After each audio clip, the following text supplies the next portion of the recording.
Live from New Delhi, you're watching DD India Live, India's voice to the world. I'm Preeti Kaur. Coming up in the next 30 minutes. 5 army jawans killed while de-inducting from a military training activity in Ladakh. Defence Minister Rajnath Singh and Army Chief General Manoj Pandey condole the loss of lives. Annual Amarnath Yatra begins with the arrival of pilgrims. Prime Minister Modi extends wishes to the pilgrims. And in sports, unbeaten India and South Africa come face to face in a bid for glory. Teams battle it out in T20 World Cup final at Kensington Oval on Sunday.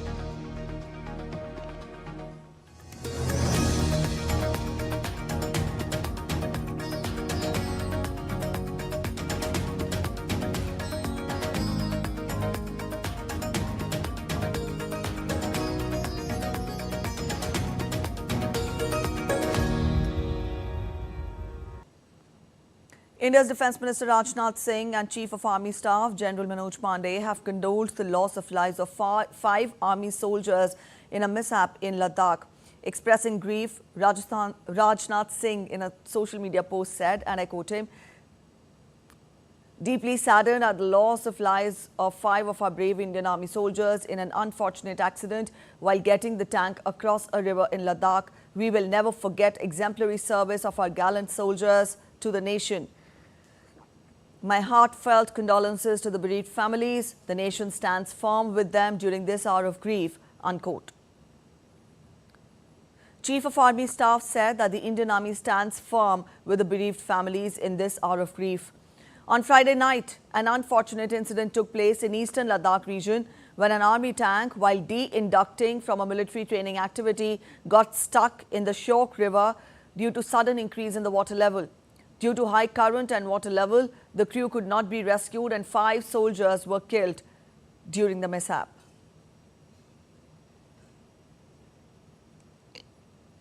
India's Defence Minister Rajnath Singh, as we told you, expressed grief over the loss of lives in Ladakh. Sharing a post on social media platform X, he wrote, and I quote him, "Deeply saddened at the loss of lives of 5 of our brave Indian Army soldiers in an unfortunate accident while getting the tank across a river in Ladakh. We will never forget the exemplary service of our gallant soldiers to the nation. My heartfelt condolences to the bereaved families. The nation stands firm with them during this hour of grief."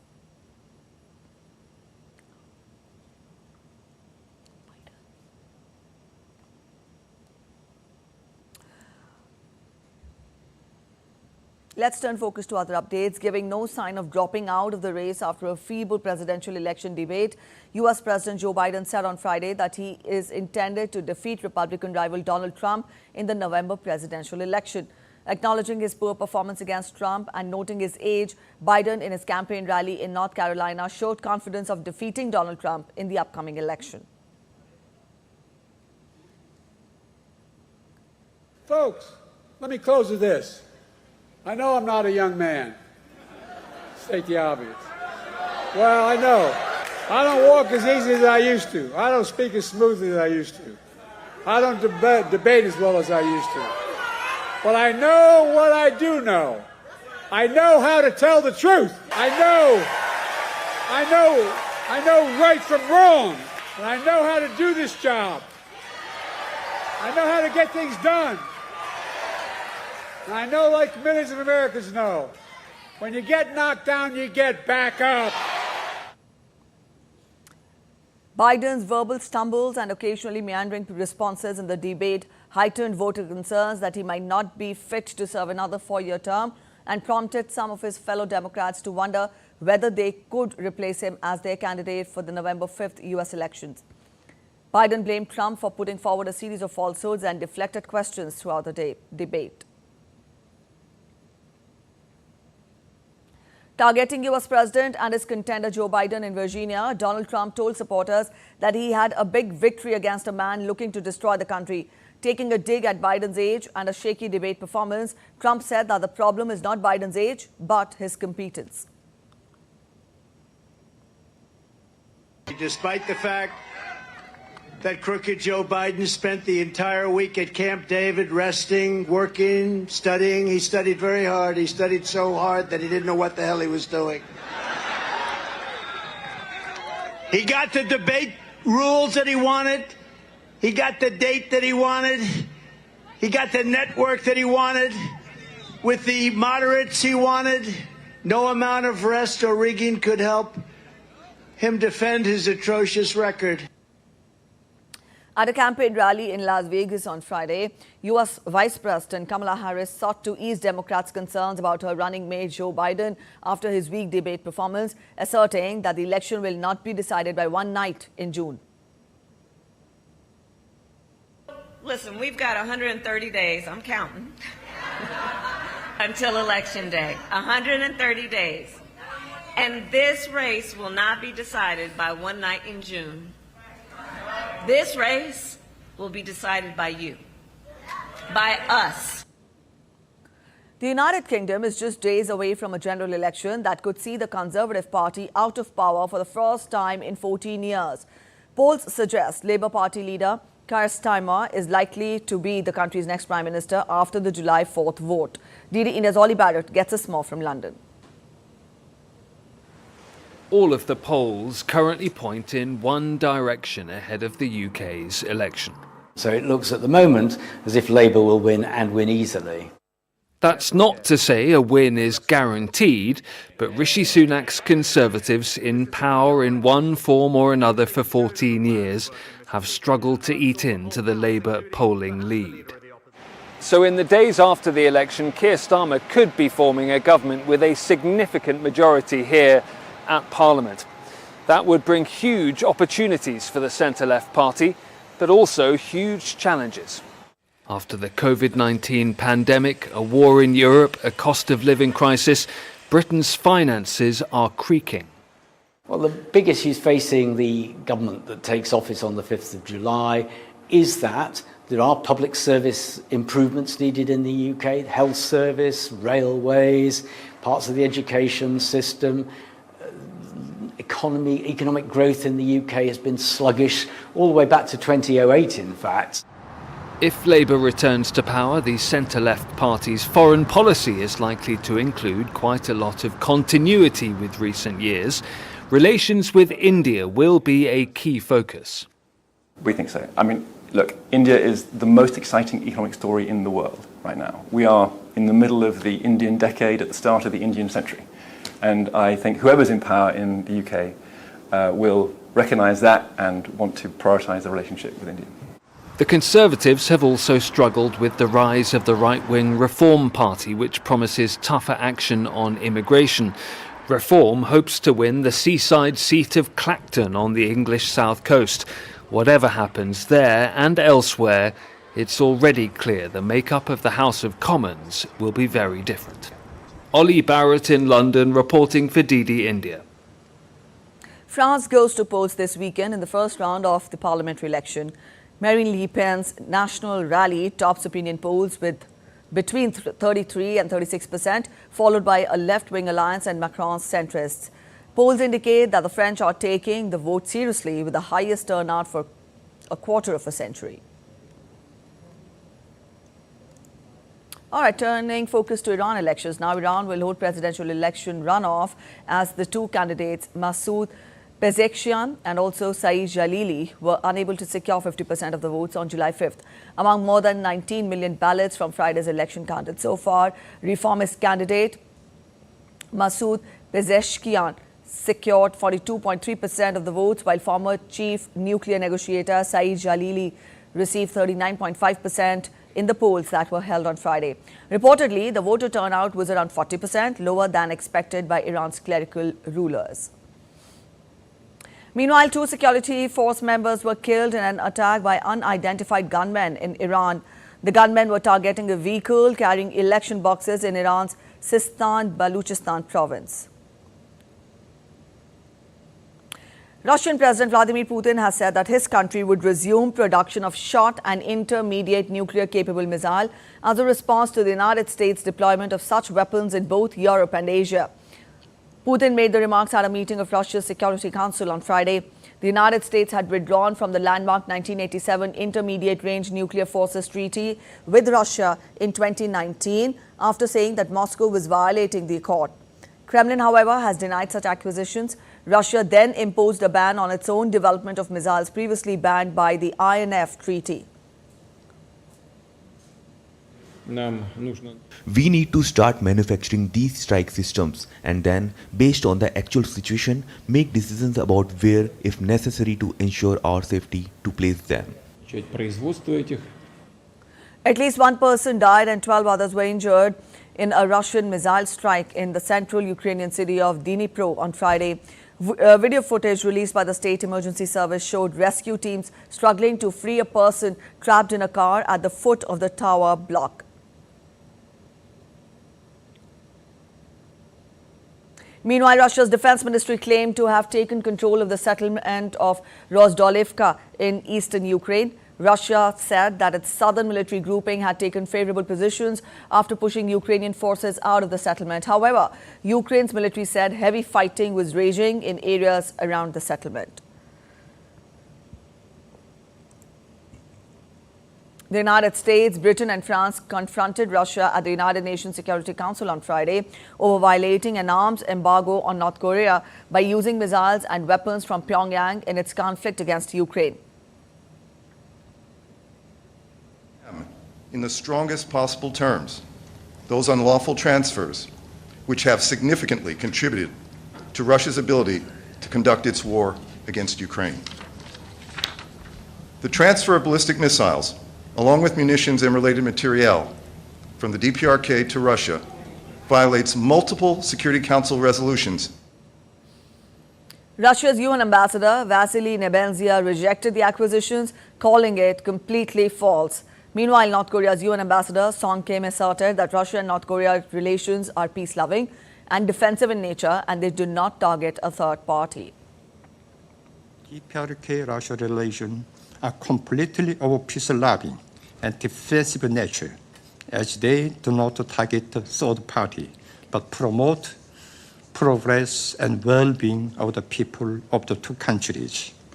Therefore, there is no reason whatsoever to be concerned about development of their bilateral relation unless they have intention to undertake military invasion of the DPRK and Russian Federation. The council meeting came after Russian President Vladimir Putin signed a pact last week with North Korean leader Kim Jong-un, agreeing to provide military assistance if either of them face armed aggression. You're watching DD India Live. We're heading for a short break. But after the break, IMD predicts heavy to very heavy rainfall in northeast India, even as flood situation in Assam remains grim. Prime Minister Narendra Modi to release 3 books on the life and journey of former Vice President of India, M. Venkaiah Naidu. Stay with us as we get you more on the books.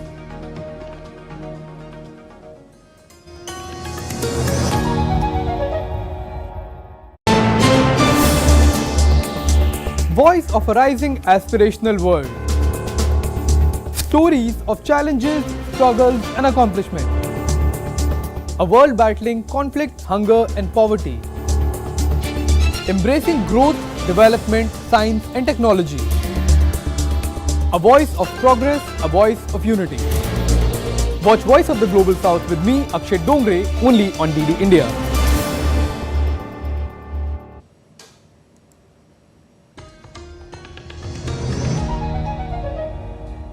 Welcome back after the break. You're watching DD India Live. Let's get you more updates. India's Prime Minister Narendra Modi will release 3 books on the life and journey of former Vice President of India, M. Venkaiah Naidu, on Sunday.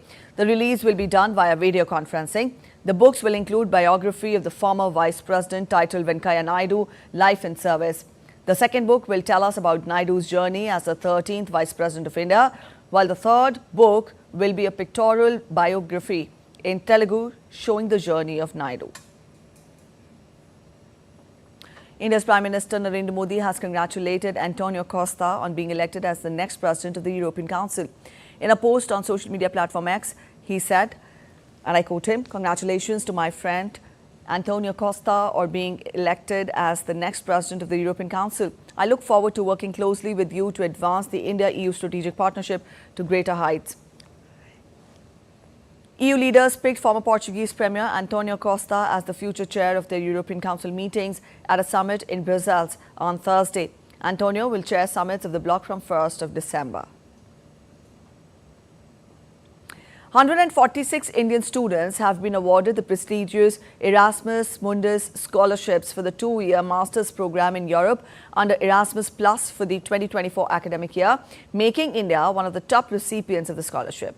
A delegation of the European Union to India hosted an event for the grantees, celebrating the growing people-to-people links and mobility between EU and India. The students will commence their international degree programs in Europe this September. The selected students will have the opportunity to study and conduct research at a minimum of 2 universities in different European countries, earning joint or double degree in diverse fields such as sustainability, pharmaceuticals, engineering, quantum, data, and various STEM and social science disciplines.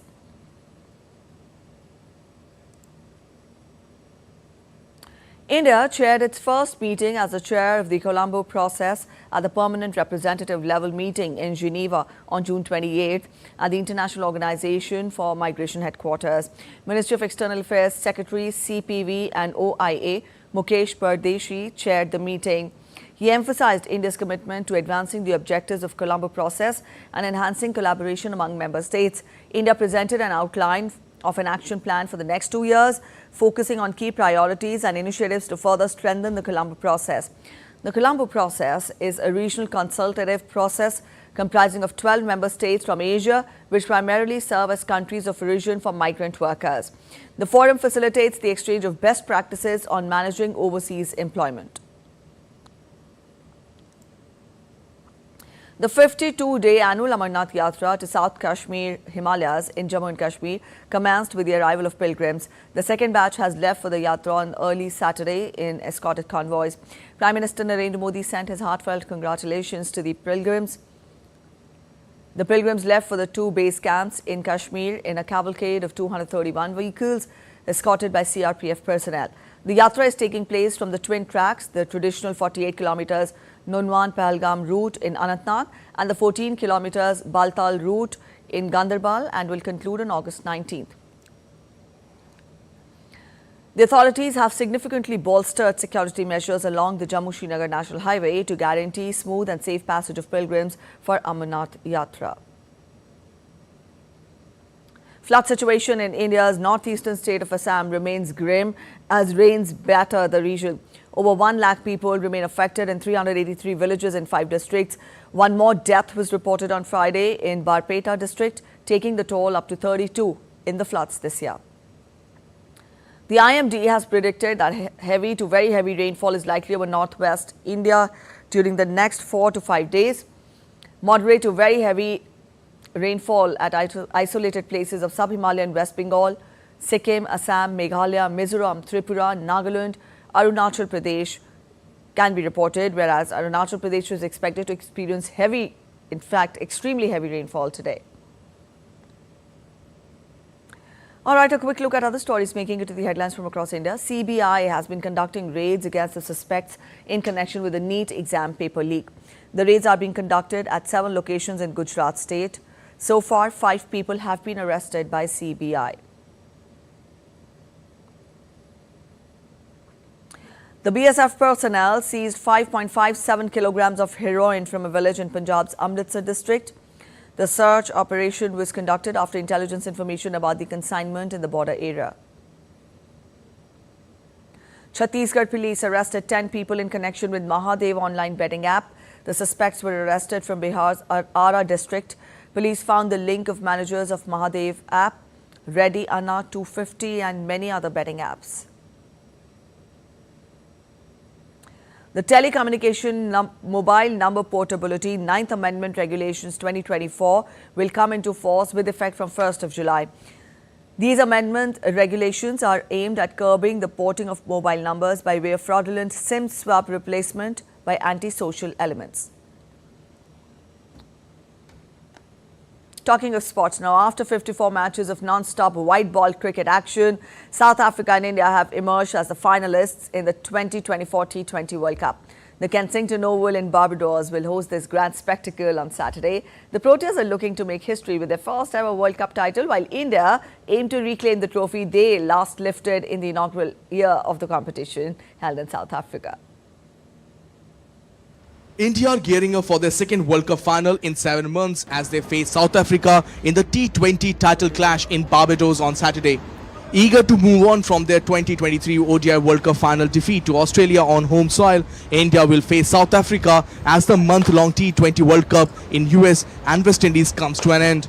Heading into Saturday's finale, India and South Africa have one thing in common. Both teams have been unbeaten at this year's T20 World Cup. We will move on from Ahmedabad. I'm sure they will not be thinking about history, and it will be a fresh day and two good teams. Two teams I think that everyone will agree were probably the top two teams in this tournament. Played the best cricket I think in this tournament, both South Africa and India. So deserving finals for both the teams, and hopefully it's a great game of cricket, and hopefully we fall on the right side. Indian captain Rohit Sharma has been consistent in his batting display throughout the tournament, scoring 248 runs in 7 matches, including a remarkable 92 against Australia in the Super 8 phase. Middle order batter Surya Kumar Yadav has also been in good form with 196 runs in 7 matches. However, India's ex-captain and ever reliable Virat Kohli has struggled in his role as opener. The Proteas will be playing in a World Cup final for the first time after 7 previous World Cup semi-final defeats in all formats. 5 in ODI World Cups and 2 in T20 World Cups. Their pace bowlers led by Norjit and Kagiso Rabada have saved the team on many occasions, while Quinton de Kock has been the top scorer with the bat, hitting 204 runs in 8 matches. The winner of the final on Saturday will be the first team to win a men's T20 World Cup unbeaten. India and South Africa have so far played 26 matches, with India winning 14 of them. While India are hoping to end their global title drought, South Africa are looking to get rid of the chokers tag that they have been long associated with. Who will come out on top, only time can tell. With Campus and Shankar, this is Tapush Bhattacharya for TD India from Barbados.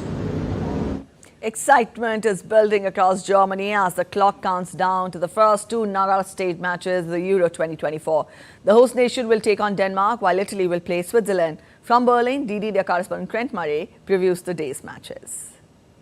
Well, it is a Super Saturday of football here in Germany as Euros 2024 continues. We are monitoring 2 very big and important matches as we reach the knockout stage. Let's start with the host nation, Germany. It will take on Denmark later today. Both of those teams go into that match undefeated from the group round. Germany was able to secure 2 wins and a draw at the group stages. Denmark was able to secure 3 draws. So it'll be very interesting to see how all of that plays out. A crucial part of how Germany will do, I think, is the fact that they've had much longer rest time. It's been 6 days since their last group match. In fact, they had so much time, the coach gave them Tuesday off to spend time with their families. The Danes were actually having to play on that Tuesday, so they've had less time to prepare for this crucial match. But it will be a very, very interesting one, as will Italy and Switzerland. They are playing right here in the German capital. Italy has got very fond memories playing in Berlin.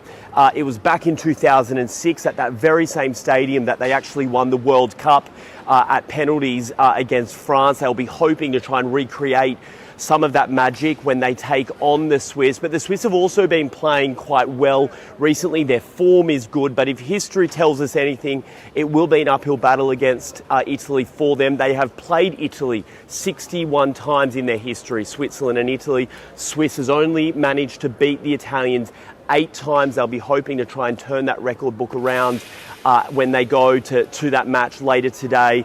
But this city will be absolutely buzzing, one imagines, as those fans start to come in to see those evening matches. Fan zones right across the country will be filled up with people coming to cheer on their squads.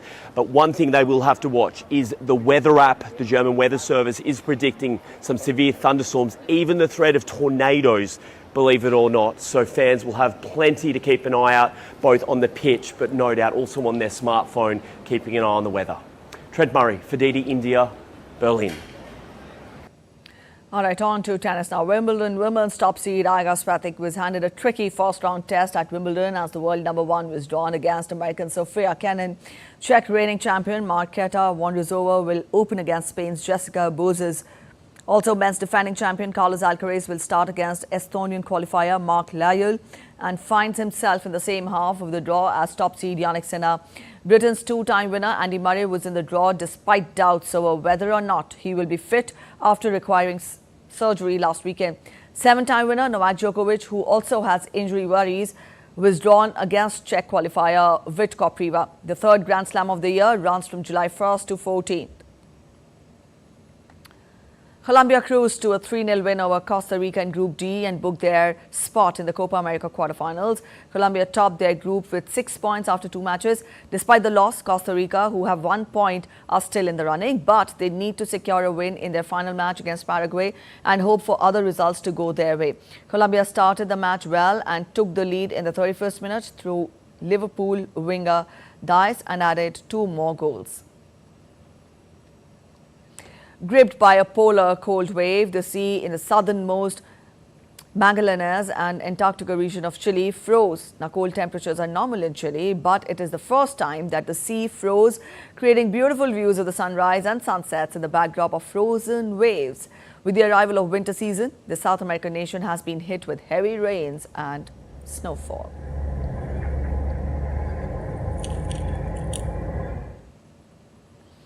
All right, that's it in this edition of DD India Live, but let us know your thoughts on the news of the day. And for those of you on the go, you can get all the latest news and updates from India and across the world on the DD India mobile app. This app is available on both Android and iOS platforms. You can scan the QR codes on your screens now. We'll be back with more news as it breaks here on DD India. I'm Preeti Kaur signing off, and from all of us here in Delhi, thanks for watching DD India Live.